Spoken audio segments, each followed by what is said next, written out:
So right now I'm in Google Docs and I'm going to get rid of this.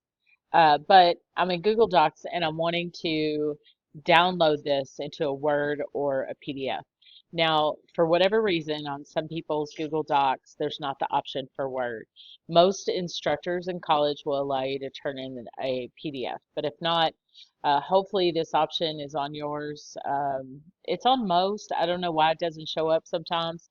You'll simply go to File and Download once you're done with your document. There's the Microsoft Word. A lot of times it'll just go to your download folder, which it'll be an up and down arrow, and you can actually open that to make sure you've got the right doc. So you see that. I've been doing some work on my computer.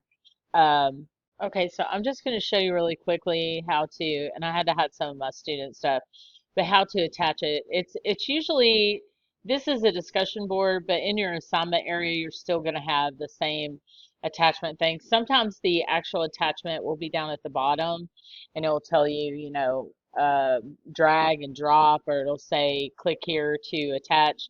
I just want to show you how to get to the space where you need to get it. So in the attachments, I'm going to downloads because um, that's where the things are. And I didn't title my document, but you'll see it there. And then you will just incorporate it into some things will ask you to name the file. You don't necessarily have to do that on an assignment, but on the discussion board, it asks you to.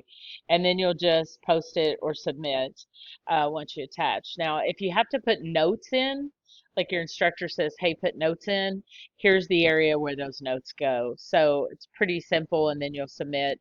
And this is kind of the way of doing it on regular assignments where you're putting it into what they call a Dropbox or an assignment area as well.